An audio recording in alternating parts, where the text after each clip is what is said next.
All right. I think I'm live. Uh, Let me know in the comments if the audio is a complete disaster like it was last time or not. And I'm seeing on YouTube, it's not saying that I'm live. Let's try to figure this out. Got eyeballs on here. um, if you can hit me in the comments and let me know if the audio is working. I'll tell you what. I'll be honest with you. I was kind of disgusted with the Texans after the game yesterday, and it quickly dissolved as soon as the Astros started because I was all wrapped up in that. And I spent most of the evening and obviously most of the morning talking about the Astros and reacting to the Astros. There are some tie-ins there because I think as improbable as it might seem, there is a chance that someday, somehow, the Texans become somewhere on par or on caliber with the Astros, and I think that's very much obviously what anybody would like to be. Okay, JD Barry can hear. Awesome. I don't know if I tweeted out the right link or if it's the right one on my YouTube. So, well, I'll figure all this technical stuff out later. I uh, I I was very, very upset with the run defense yesterday. And I don't know why I would be surprised by that or expect anything better. And I guess maybe it's because the defense had done some good things earlier in the game.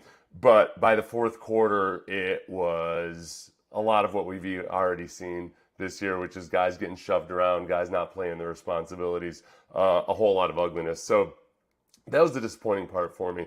As far as the encouraging things, without worrying too much about whether Davis Mills is going to be a good quarterback or a starting quarterback, I think we saw progress and growth out of Davis Mills versus a very bad Raiders pass defense. But I think that Davis Mills showed a comfort level with pressure in his face, an ability to be certain of where he's going with the ball.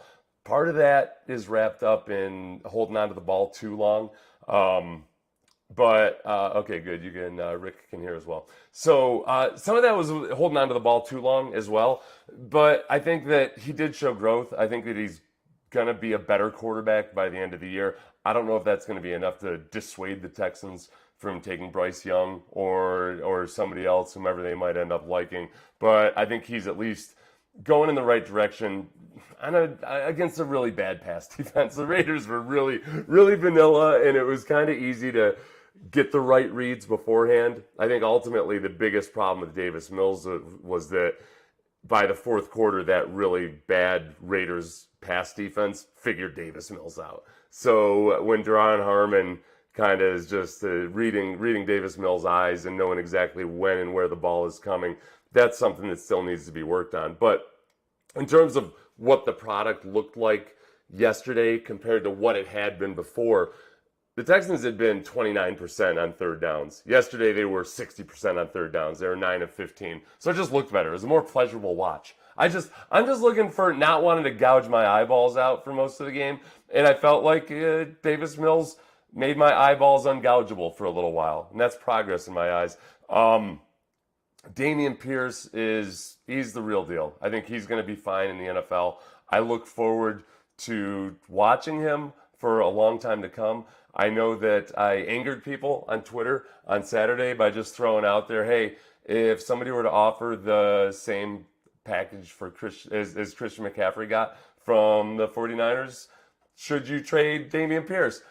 I would lean towards yes, just strictly on the basis of that's 4 draft picks, a couple of them relatively high, for a running back, a guy that you just spent a mid-round pick on. The problem is that Dameon Pierce is like exactly the right kind of guy. So it's not just a matter of whether Dameon Pierce is a viable running back. I think he's the right kind of attitude you want in the locker room. And when I look at teams like the Browns or some of these other teams that have done tanks or quasi-tanks, I think the one big thing in football that you can't replace or just kind of manufacture out of thin air is a winning culture. And if we were to make a comparison to the Astros, look, when they were tearing things down in the early 2010s, At the same time, they were building up their bullpen, and they were able to have those guys in the minor league actually experience success. Fresno was winning games and championships all over the place. So in Double and Triple A, those guys could see that doing things the right way paid off in wins. And by the time those guys got to the majors, I think they'd been less ruined by sometimes what can be a really toxic atmosphere on losing clubs or losing teams. I've been a parts of toxic atmospheres on football teams before, and I don't want these Texans to be subject to that same toxicity. Christian Harris is going to be all right, I think. Christian Harris went through most of the week with Lovie Smith kind of downplaying how much he might contribute. It looked like he played about half the plays in the game. And for a guy who is very big, very long and lanky, I mean, in a lot of ways, looks kind of like a bulkier Zach Cunningham and is very, very fast. I thought he looked like he knew what he was doing. There are a few rookie mistakes, and I'll get to some of this when we break down some of these plays. But for the most part, he looked like he was aware of where he needed to be. I do actually think that the one reception that set up a score in the third quarter that Adam Archuleta blamed Christian Smith for, I'll disagree with Archuleta on that. Although I really like Archuleta. After some of the broadcasters that we've been getting on these Texans games, Archuleta is an extreme breath of fresh air because he breaks things down in a very straightforward fashion without a bunch of technical talk. I think most viewers can understand what he's talking about. And it's hard when you're doing color commentary. You got to break things down in the moment. And it's hard to get it right exactly all the time compared to when you go back and watch 10 times or so. But I thought he did a good job of breaking things down, explaining things in a way that we haven't necessarily gotten from the guys who have been doing our broadcasts.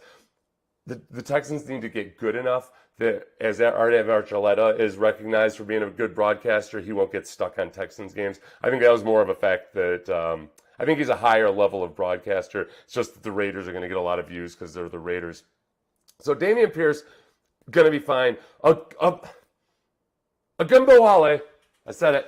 Dare Agumbawale is a guy that's going to get more time. He just has to. When the ball touches his hands, you expect some kind of explosiveness. He can move in space. He's a lot of things athletically that Rex Burkhead simply is not. And I like Rex Burkhead. I respect him. He's not the answer. As far as weaknesses in the game, pass rush. Once Malik Collins went down, it was really, really moribund. That's got to change. I don't know how much of that'll change without differences in personnel. The linebackers, aside from me being excited about Christian Harris, the linebackers are not playing well right now. I think we all know that, right? That's why the run defense is as bad as it is. But I want to go through some plays here. Let me try to figure this out.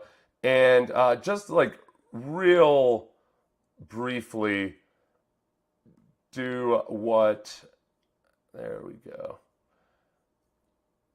Okay, I gotta try to expand this, everybody, so bear with me. And these will all be rapidly, these early videos on YouTube, the early days videos of the Seth Payne YouTube will be something that are looked upon with great disgust later on, much like I'm looking upon this Texans game with great disgust. But this first play here, I'm actually going to point this out as a positive, even though it is a first down completion by Derek Carr into zone coverage. This was Malik Collins, who did a really good job. I'm not excited about Derek Carr getting injured. He was fine after this, obviously.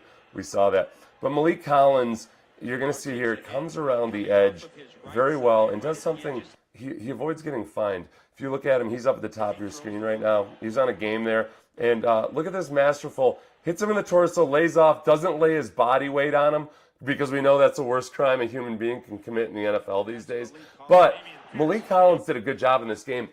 And, you know, the thing about it is he is like despised in Oakland. Las Vegas / Raiders Nation, because he was a big free agent signing in 2020. He had a really good year in Dallas, and then Oakland signed him and then used him completely differently than he'd been used in Dallas. It was really, really weird. The Paul Gunther was the defensive coordinator. So I was excited when Malik came here and knew he was going to be in a Lovie Smith defense because this is what they did in Dallas when Malik was good. You just let him get upfield and penetrate, create havoc.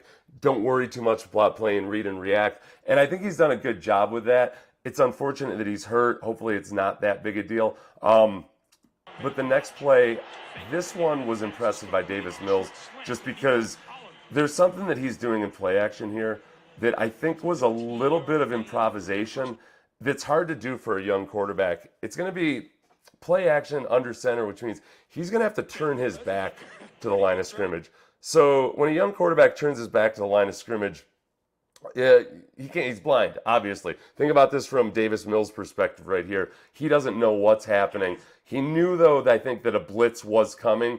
I went back and watched it a couple times, and I think he could sense that he was getting this defensive back blitz.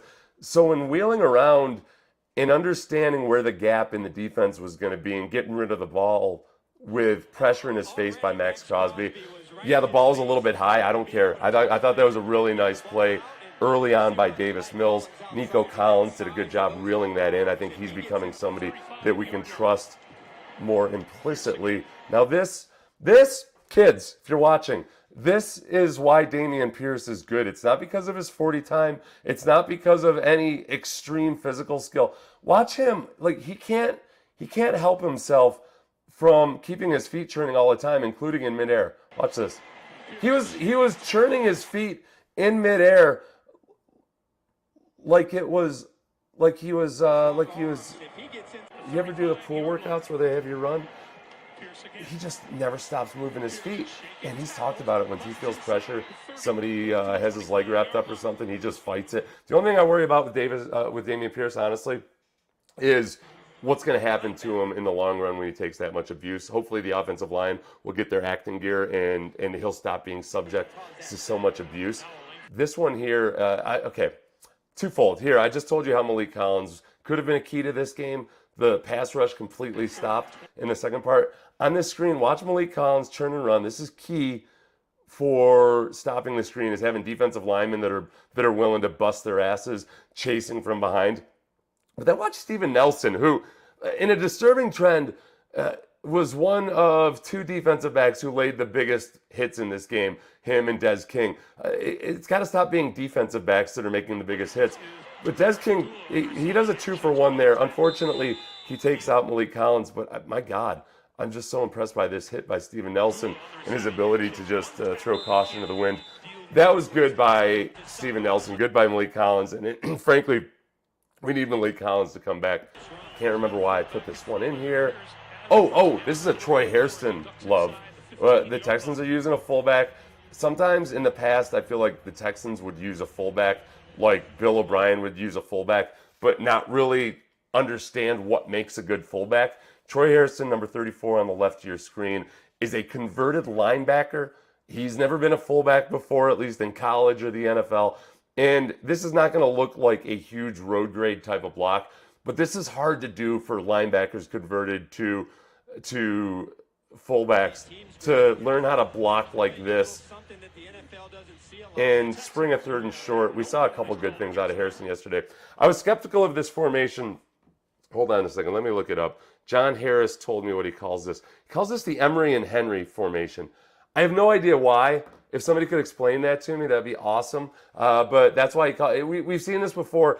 It seems like half the time they line up in this formation, they end up with like either a timeout or delay of game on their part because they screw something up.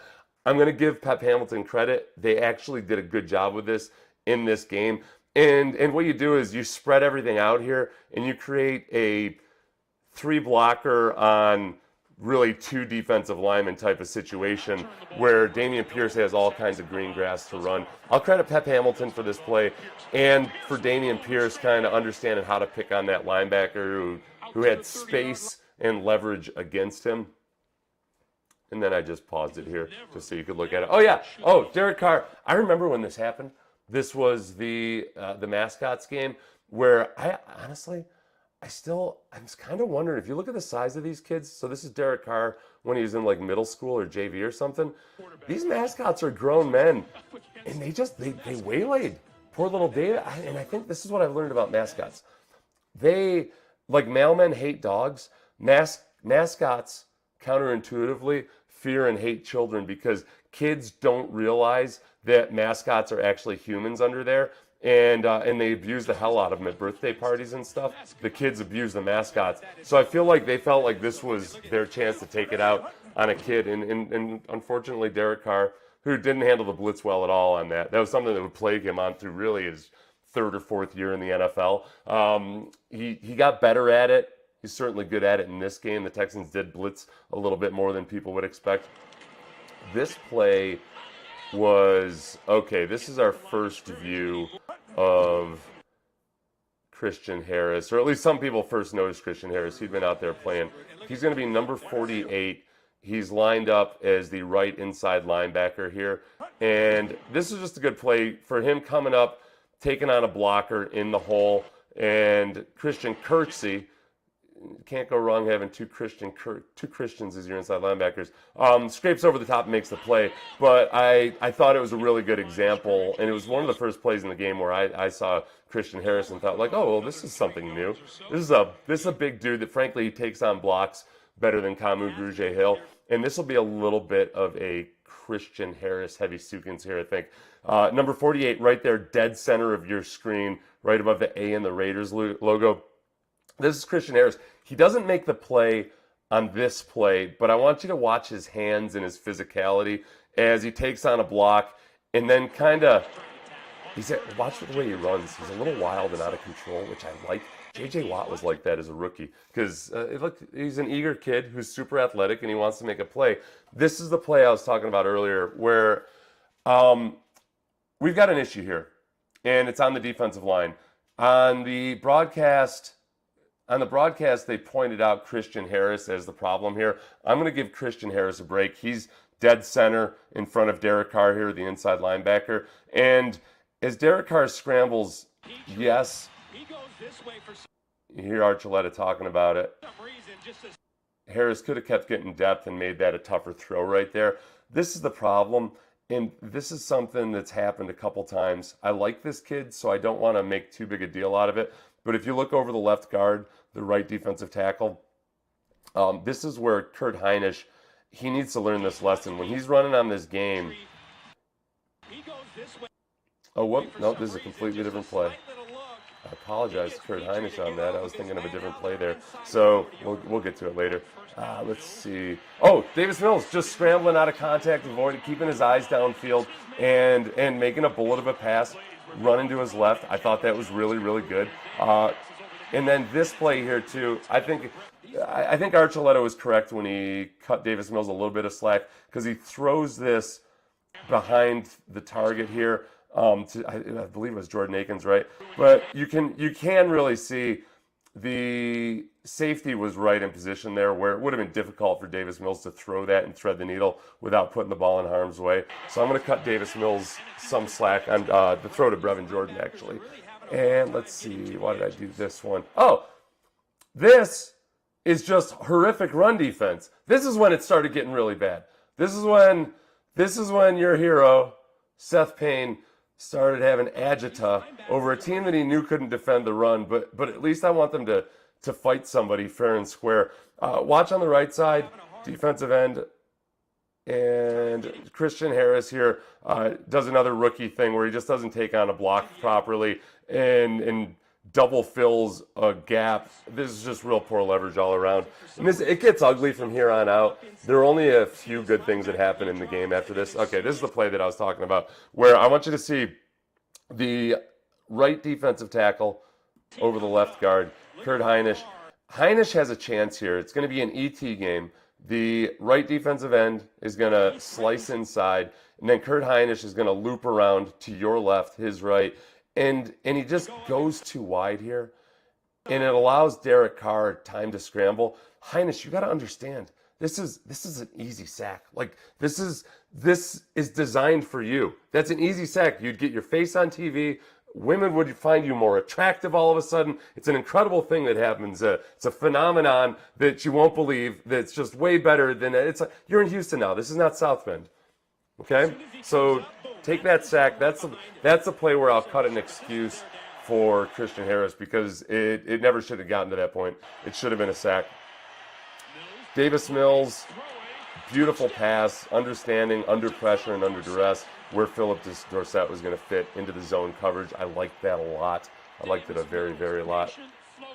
He spread the ball around really well today too, yesterday. And Archuleta just couldn't stop talking about it. Two things Archuleta loved was Davis Mills throwing the ball into zone with pressure in his face, and he loved talking about how much he loves Lovie Smith. So I felt there was that guy's good too. That guy's awesome because he's a Texans fan who was trying to quiet down the crowd. He caught my eye. There you go. Watch this. He's an obnoxious asshole. I love him. We need more of those guys.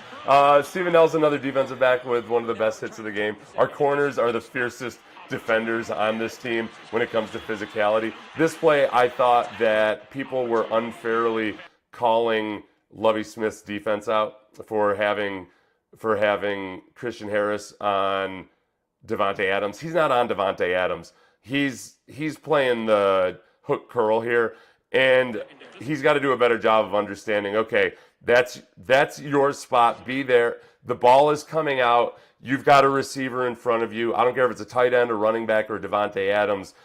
Meet him at the catch and make the tackle. And then it's Steven Nelson as well. It's got to make that tackle. That's how it gets to be 4th and 1.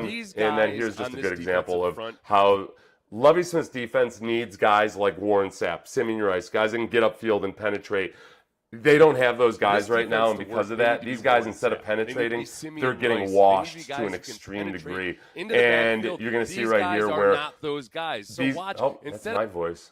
Jeez, that's awful. I did this on KHOU last night. So these guys get washed. The linebacker gets washed, and Josh Jacobs isn't touched by anybody. So I'm past the point of getting overly upset about individual games with the Texans. We know where they are. There's chatter about Brandon Cooks potentially getting traded. He's been cited as one of the guys. Ian Rappaport said Brandon Cooks has been the target of multiple calls. Chase Claypool's a guy. A lot of these guys are tied to Green Bay because Green Bay is just a mess right now. I think personally, Green Bay needs offensive linemen. They can get Brandon Cooks all day long. If Aaron Rodgers is getting hit before Brandon Cooks can get 20 yards downfield, that deep threat really isn't helping you all that much. And Jerry Jeudy also, if Denver wants to just pack it in and give up because Russell Wilson is injured and because they hired the wrong guy, then go ahead and let go of Jerry Jeudy right now, I suppose. I don't know. I think you did something good in drafting Jerry Jeudy. You don't need to go any further. I'll start doing these more regularly. I'll try to get to the point where I can read the damn comments properly, and give me some feedback. You can just go ahead and email me or DM me on Twitter at SethPayne91, because I am a boomer when it comes to getting the technical side of this stuff done. But I appreciate everybody, and I'll do some more just NFL content later on today. I'm going to try to exit out of this. Oh, somebody said, Dr. Mature said, is he still worth it too, Brandon Cooks? I don't think so, because of age and because of his salary, which is actually pretty good, I think, for what he can offer. But I think you'd probably get a 3. He's going to go steadily down. He was a 1. He was traded for a 1. He was rated for a 2. Maybe it's a 3 now. He would become the most traded player in NFL history alongside Eric Dickerson, I believe, which is it's not a distinction Brandon Cooks really wants. But I don't know. He might also be. He's played on some good teams. I don't know if he's having as much fun as perhaps he thought it was going to be. I think he wanted to be the guy that helped be a catalyst for change, and kind of be there for the extreme turnaround. And maybe some of that comes down to whether or not he believes that, Davis Mills is the guy. Not that ultimately he has that much say in the matter, but still, I appreciate everybody. Feedback's awesome. You can send me a comment on YouTube, and it's subscribe, do all that good stuff. I'm not a whore for all this stuff the way some people are, but I'll catch everybody later.